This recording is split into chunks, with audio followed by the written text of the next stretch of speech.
Indian express में और Deccan Chronicle ने रिपोर्ट किया कि टीआरएस पार्टी बीजेपी में मर्ज हो जाएगी या टीआरएस पार्टी बीजेपी से अलायंस करेगी। अब इस पर आप पूछिए उनसे।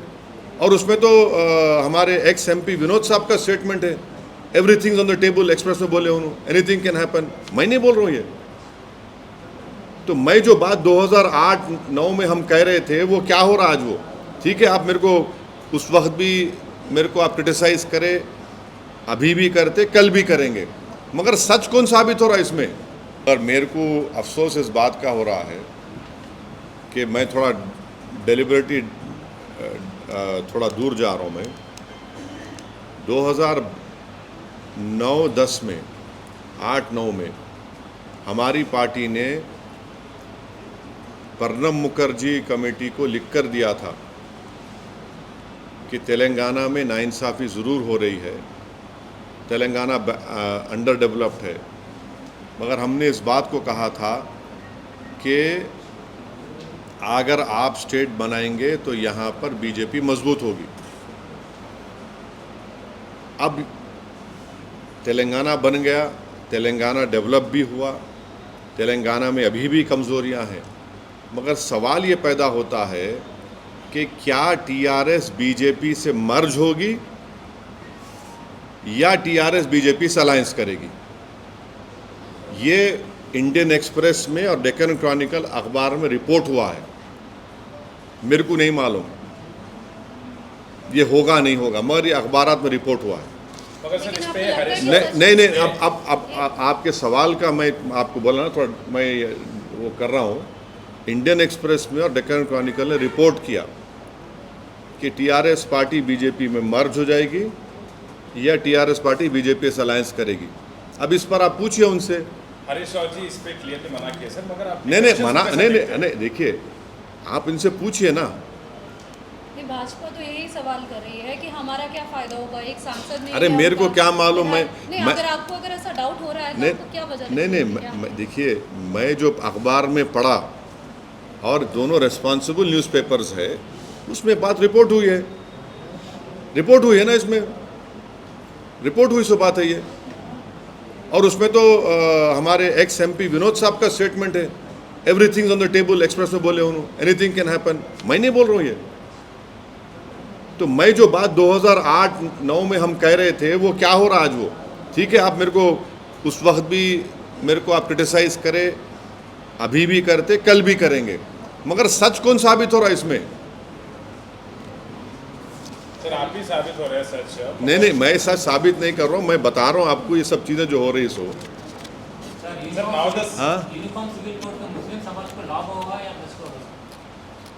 All India Muslim personal law board अपनी रिसेंट एग्जीक्यूटिव कमेटी की मीटिंग में यूनिफॉर्म सिविल कोड के खिलाफ हम हैं वो बोला गया है। और यूनिफॉर्म सिविल कोड की बात करने वाले जो बीजेपी उत्तराखंड में यूनिफॉर्म सिविल कोड लेकर आई नंबर 1 उस स्टेट में, वो असेंबली में यूनानिमस रेजोल्यूशन से पास हुआ। उसमें कांग्रेस पार्टी भी सपोर्ट करी उसको। ये बात समझो आप लोग बोल रहे नहीं। उत्तराखंड में जो यूसीसी लाया गया वॉइस वोट से यूनानिमसली वहाँ पर कांग्रेस पार्टी और रूलिंग पार्टी बीजेपी ने उसको पास किया। अब वो यूसीसी क्या बोलता है कि मेरा निकाह नहीं हो सकता। अब इस्लाम में शादी तो निकाह से होंगी ना, विटनेस होंगे, मेहर दिया जाता दुल्हन को, आप उसको उड़ा दिए। स्पेशल मैरिज एक्ट में करो बोल रहे आप होते कौन भाई? मेरा फ्रीडम ऑफ रिलीजन है, ये है यूसीसी। और यूसीसी की बात करने वाले हिंदू अनडिवाइडेड टैक्स रिबेट दूसरे रिलीजन को क्यों नहीं मिलता, क्रिश्चियन मुस्लिम्स को? आपको मालूम करीब 1800-1900 करोड़ का टैक्स रिबेट दिया गया उसमें। ये तो राइट टू इक्वालिटी के खिलाफ प्रोविजन है। और उस हमारे मुस्लिम पर्सनल लॉ बोर्ड की मीटिंग में ये भी तय किया गया कि जितने चीफ मिनिस्टर्स हैं नॉन बीजेपी के, उनसे जाकर भी मुलाकात करेंगे और इस सिलसिले में, और पॉलिटिकल अपोजिशन लीडर से भी मिलेंगे नॉन बीजेपी के। उनको जाकर हम रिप्रेजेंटेशन देंगे तो हो सकता है कि जितने चीफ मिनिस्टर्स हैं हमारे तेलंगाना के हो, आंध्रा के हो, और जो नॉन बीजेपी अपोजिशन लीडर्स हैं, चाहे वो YSRCP के हो या AIADMK के हो, और दूसरे उनसे मुलाकात करके उनको हम बोलेंगे ये बात के बारे में। सर जी, आप UCC और CAA के बारे में कई बार बोल चुके हैं, लेकिन अभी हाल ही में हेमंत बिस्वा शर्मा ने जो कहा, वही तो बोला। मैं एक मिनट सुन, रुक जाओ, मैं समझ गया। मैं आपको बोल नहीं रहा था कि आसाम में जितने नॉन मुस्लिम्स हैं उनको CAA से सिटीजनशिप दी जाएंगी, और जो 1.5 से 2 लाख जो मुसलमानों का नाम आया आसाम में, उनको फॉरेनर्स ट्रिब्यूनल में केस लड़ना पड़ेगा। मेरी बात मैं बोल रहा था आप लोगों की होने वाला है। अब बोलो तुम सच है बोल के। मैं बोल रहा था आप लोग विटनेस है, हमेशा बोल रहा था कि आसाम का CM यही करने वाला है। जितने 20 लाख हमारे हिंदू भाई बहन का नाम नहीं आया, उनको बोल रहे कि फॉरेनर्स ट्रिब्यूनल में रेफर मत करो, CAA सिटीजनशिप दे दो उनको। जो मुसलमान का नाम नहीं आया उसमें क्या करेंगे फिर? लेकिन वो नहीं 8 ही लोग ने अप्लाई किया। आसाम के मुख्यमंत्री का रीसेंट स्टेटमेंट ये है कि जो नॉन मुस्लिम्स का नाम उनके NRC में नहीं आया, जो सुप्रीम कोर्ट मॉनिटर था, उसको फॉरेनर्स ट्रिब्यूनल में रेफर मत करिए, CAA कानून के तहत सिटीजनशिप दे दीजिए। ये उन्होंने कहा ना, ये कहा ना आसाम के CM में। फिर जो मुस्लिम है उन्होंने क्या करना, जो मुस्लिम है उन्होंने क्या करना बताओ? तो ये खुद उनकी नफरत की निशानी है। ये एक्ट, ये काला कानून है CAA का कानून जो मोदी सरकार ने बनाया। ये राइट टू इक्वालिटी के ख़िलाफ़ है, ये डिस्क्रिमिनेट करता है रिलीजन को, और इसको कल अगर देश में CAA NPR NRC होगा तो ये सब चीज़ें तैयारी की जा रही है। आसाम की मिसाल ले लो आप। नहीं, लेकिन असद जी एक ये भी वो कह रहे हैं कि जब बाहर जो पड़ोसी मुल्क है वो अगर मुस्लिम डोमिनेंट या फिर मुस्लिम मेजर, तो वो सवाल देखिए, क्या CAA के कानून से पहले जो हिंदू सिख अफ़गानिस्तान में, बांग्लादेश में थे, उनको यहाँ पर नहीं मिल रहा था क्या? सिटीजनशिप नहीं मिल रही थी, लॉन्ग टर्म वीज़ा मिल रहा था। मगर आप रिलीजन की बुनियाद पर एक क़ानून बनाकर कॉन्स्टिट्यूशन के बेसिक स्ट्रक्चर के ख़िलाफ़ आपने क़ानून बनाया।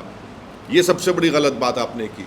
और हेमंत बिस्वा शर्मा ने ये बता दिया कि जो नॉन मुस्लिम है उनको सिटीजनशिप मिलेगी, जो मुसलमानों का नाम सुप्रीम कोर्ट मॉनिटर्ड NRC में आया उनको फॉरेनर्स ट्रिब्यूनल जाके लड़ना पड़ेगा। ये खुद डिस्क्रिमिनेशन है। इतना अंदर टेररिस्ट आकर हमसे, हमारी फ़ौज से मुकाबला कर रहे हैं, और जिसकी वजह से 4 आर्मी पर्सनल की मौत हुई है, कैप्टन का भी उसमें जान चले गई। तो ये सरासर तशवीशनाक बात है, सीरियस बात है, और ये गवर्नमेंट की इनकैपेबिलिटी और इनकैपेसिटी बताती है नरेंद्र मोदी गवर्नमेंट की। और दूसरा ये है कि अगर आप देखेंगे कि 2021 से 31 से ज़्यादा टेररिस्ट अटैक सिर्फ जम्मू रीजन में हो रहे हैं। कभी जम्मू में पीक ऑफ मिलिटेंसी में भी इतने बड़े अटैक्स नहीं, और 20 साल से जम्मू पीसफुल है। तो ये रजौरी, पूंछ, कठुआ सेक्टर में तमाम चीज़ें हो रही हैं, और इसमें अब तक 48 के करीब सिक्योरिटी फोर्सेस हमारे मारे गए, 19 सिविलियन है और 48 टेररिस्ट की डेथ हुई है। एक ये बता रहा है कि कोई इंफॉर्मेशन शेयरिंग का सिस्टम ही नहीं है। अगर ये गवर्नमेंट इंडिया के जो एक्स एम्बेसडर पाकिस्तान के अजय बिसारा है, उनकी किताब पढ़ेंगे एंगर मैनेजमेंट, जिसमें उन्होंने लिखा कि अल-कायदा श्रीनगर में एक बहुत बड़ा टेररिस्ट अटैक करना चाह रही थी। इंफॉर्मेशन एक्सचेंज के बाद भारत सरकार अल-कायदा के उस बड़े अटैक को हम न्यूट्रलाइज कर सके, रोक सके। तीसरी बात यह कि लोकल से कोई कांटेक्ट नहीं है, स्पेशली नौजवानों से। चौथी बात यह है कि नरेंद्र मोदी बोल रहे कि 370 के बाद सब ख़त्म हो गया। क्या ख़त्म हुआ 370 के बाद? और पांचवी बात यह है कि चाइना, ये सब तमाशे, चाइना का भी इसमें रोल है, और ये सरकार जो है चाइना के बारे में बोलने से डरती है, कतराती है, और बिलियंस ऑफ डॉलर्स का ट्रेड वन साइडेड चाइना से हो रहा है। तो हम इसका कंडेम करते हैं, मगर इसकी पूरी जिम्मेदारी नरेंद्र मोदी गवर्नमेंट पे आती है। और इलेक्शन, पार्लियामेंट इलेक्शन के दौरान जो नरेंद्र मोदी बड़ा बात कर रहे थे, बड़ी बात कर रहे थे, हम घर में घुस के मारे, क्या हो रहा है फिर ये? तो ये सरासर नाकामी है गवर्नमेंट की, टेररिज्म को कंट्रोल नहीं कर पा रहे। और डोडा में जो हुआ है ये तो LOC से बहुत दूर है, तो इसलिए बहुत तशवीशनाक और डेंजरस बात है ये।